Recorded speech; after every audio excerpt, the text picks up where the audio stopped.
A Organização Mundial do Turismo, que é uma agência da ONU com sede em Madrid, prevê um retrocesso de 20 a 30% no turismo internacional em 2020, na comparação com o ano passado.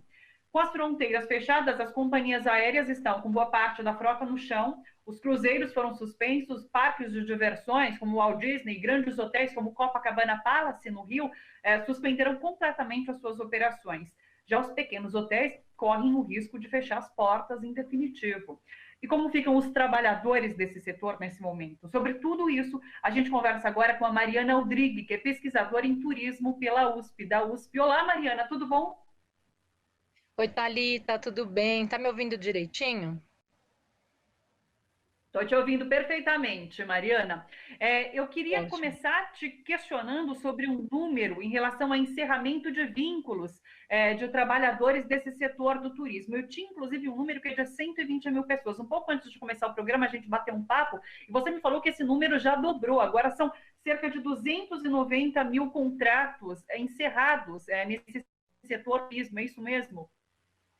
Isso, e esse número já deve estar subestimado, Thalita, por uma característica muito particular do setor, que é a informalidade. Então, se a gente pensar especialmente no turismo de lazer, a gente tem muitos trabalhadores informais, vendedores nas praias, o pessoal que acompanha passeios. Então, a gente não tem como medir, por mais que a gente faça estimativas, certamente o número de pessoas afetadas diretamente pela pandemia, com perda de renda, perda de função, é bem maior do que 300 mil pessoas aqui no Brasil hoje.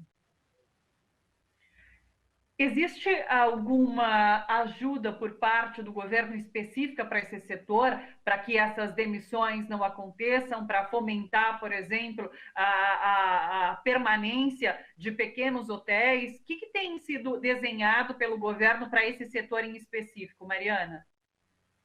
Pois é, o que a gente percebeu foi que quanto mais organizadas e maiores as empresas, mais fácil o acesso à articulação junto ao governo federal. Então, obviamente, quem primeiro conseguiu garantir o auxílio à sobrevivência foram as companhias aéreas, o que faz sentido porque não são exclusivamente de turismo. Então, você tem que pensar que são empresas que transportam os equipamentos médicos às equipes de saúde, que ao longo do tempo são fundamentais na manutenção dos transplantes de órgãos do Brasil e estão hoje com menos de 10% da sua capacidade operante funcionando. Na sequência, o setor de hotelaria também fez uma pressão junto ao governo federal e as associações que representam os intermediários, agências de viagem, operadoras de turismo. O que acontece? Internacionalmente, houve um pleito para 3 tipos de ajuda. O primeiro deles, manutenção dos empregos. Então, para que os governos federais e em outros níveis pudessem atuar para que os empregos não fossem eliminados. O segundo pleito foi a da suspensão ou adiamento por pelo menos um ano dos impostos incidentes sobre esse setor. Por quê? Ele depende exclusivamente das pessoas viajando, coisa que está suspensa e a gente não sabe em quantos meses isso retoma. E em terceiro, a disponibilidade de linhas de crédito, ou seja, permitir que esses empresários pequenos, médios, grandes conseguissem recursos para que não demitissem ou não encerrassem as suas operações, justamente porque ao retomar as operações vai haver um outro custo de seleção, de treinamento, e a gente tem que entender que é importante uma ação desse sentido. Porém, o que foi feito até agora, por parte especificamente do governo federal, é muito pouco. A gente viu uma medida provisória que auxilia consumidores e empresários na negociação para que não haja imediatamente o reembolso das viagens canceladas, ou seja, o consumidor tem o direito de cancelar ou de adiar, mas ao cancelar ele pode esperar até 12 meses, isso dá um caixa e uma sobrevida para essas empresas, e os programas gerais de manutenção de emprego, acesso à renda emergencial, enfim. Então, especificamente para o turismo, nós não vimos nada mais significativo, até porque isso demonstra também a desimportância do setor na articulação política. né? O próprio Ministério do Turismo, ele fica sempre subjacente a 2 ou 3 outros ministérios numa fila para ser atendido e não consegue levar os pleitos efetivos do setor ou mesmo mostrar a importância do setor para a sociedade. Isso não é de agora, de fato, né? O turismo já tinha já vinha sendo relegado há algum tempo. Se a gente comparar com outros países, o Brasil ele tem agido de uma forma muito realmente não efetiva em relação ao setor do turismo, Mariana? Porque a gente não tem clareza em relação à importância econômica e geração de emprego, são sempre estimativas. Então, é claro que há países, como a Itália, por exemplo, que tinha quase 30% da sua movimentação econômica sobre o turismo, né, vinculada ao turismo. Então, as nossas ações são um pouco mais lentas e mais diluídas. Porém, na comparação com outros países com desempenho similar ao Brasil, ou seja, com pouco turismo internacional, maior turismo doméstico, com um setor de serviços mais estratificado, a gente está muito parecido. O que nos preocupa é, na hora em que se faz essa argumentação pró-turismo, que ela não pareça fútil, porque a gente está falando de um setor que, para cada emprego direto gerado, mantém pelo menos 4 empregos indiretos. Então, se um hotel está fechado, a lavanderia para de ter cliente, a padaria não vai fornecer pão, você tem uma série de outros negócios que dependem dessa pujança, seja do turismo de lazer ou de negócio. Então, no momento, é difícil dizer se a gente está muito atrás ou no meio dessa corrida, mas haveria ações públicas e ações mais pragmáticas, especialmente do ponto de vista ou da liberação de crédito ou do endosso de certas demandas junto às instituições financeiras, que ainda estão indo muito devagar e podem comprometer o desempenho, especialmente das pequenas empresas. Mariana, quando você fala nesse número de 300 mil trabalhadores já com vínculos rompidos, quem são esses trabalhadores? São trabalhadores em hotéis, de fato, em agências de turismo? Dá para a gente tentar entender quem são esses trabalhadores? Dá. Em sua maioria, a gente normalmente usa 2 estereótipos do garçom e da camareira, porque é o setor da alimentação vinculado ao turismo, então, é claro, tem muito restaurantes em destino de turismo que não é só para turista, mas ele tem pelo menos 60% do seu público funcionando com turistas. Os equipamentos de hospedagem, aí não necessariamente só os grandes hotéis, a gente lembrar que pousadas e pequenas hospedarias fazem a maioria dos equipamentos do Brasil. Então, para cada pequeno hotel, a gente está falando de 3 a 5 empregos. São empregos de pessoas, às vezes, sem uma qualificação formal, mas que sustentam pelo menos 3 ou 4 pessoas. Então, na maioria dos empregos, a gente fala de 60% ligado à hospedagem e alimentação. Na sequência, vem os agentes de viagem, que também são muitos, e produtores culturais, pessoal que trabalha com evento. Entra também nessa conta os funcionários das companhias aéreas, mas esse extrato, perto de 8 a 10%, é o que tem a melhor remuneração e ainda está protegido por essa negociação. Então, nós não percebemos até o momento redução no volume de empregados das companhias aéreas. Houve negociação de salário, férias antecipadas, feriados, enfim, mas quem realmente foi prejudicado foram os funcionários dos restaurantes, das agências e dos pequenos hotéis. Mariana, há alguma perspectiva de retomada nesse setor atualmente?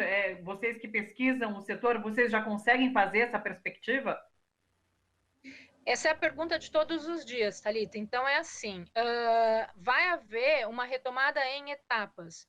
O que a gente percebe é que o último a se recuperar e ter os mesmos números que a gente já estava comemorando é o turismo internacional de ampla conectividade. Então, como cada país está levantando ou baixando as suas fronteiras e percebendo os números da epidemia num dado calendário, esse vai ser o último.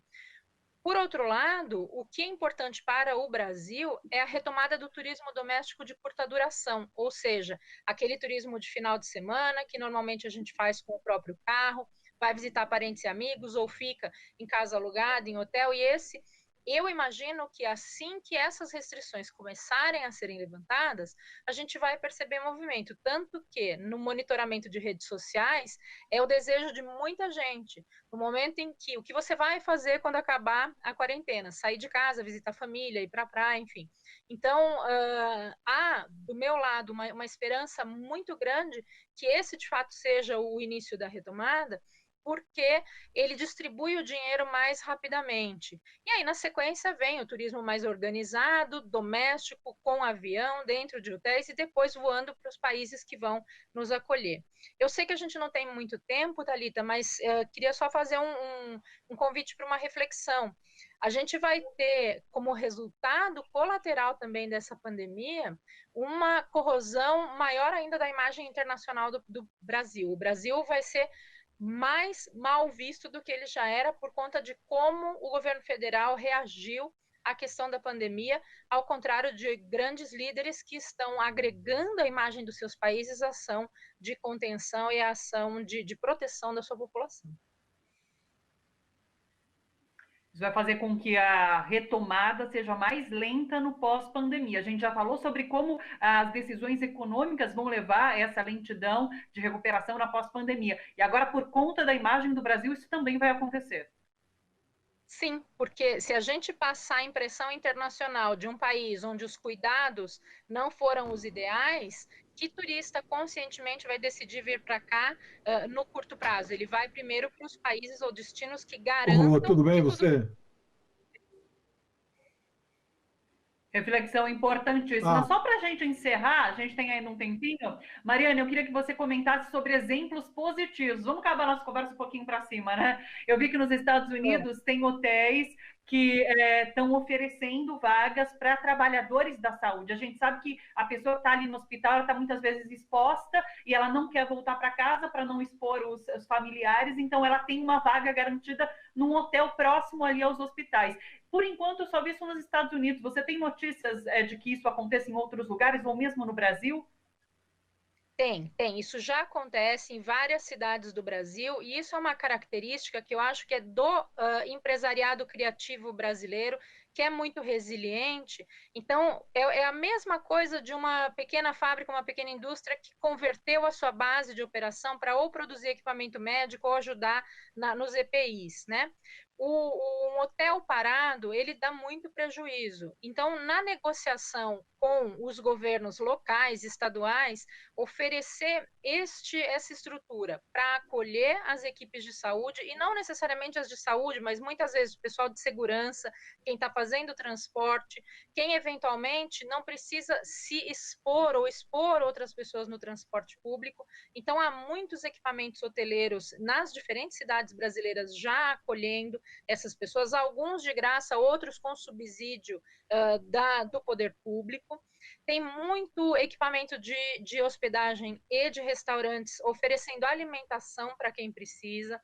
E a gente percebe que, de novo, é um movimento da criatividade desses empresários. Eles percebem que o negócio principal não está acontecendo, mas a competência é útil de alguma forma para gerar uma boa experiência ou diminuir essa angústia de muita gente. Então, sim, a gente vê empresa de transporte ajudando, empresa de hospedagem, alimentação, tem muitos agentes de viagem e operadores ajudando em campanhas para arrecadar cestas básicas e recursos para os hospitais.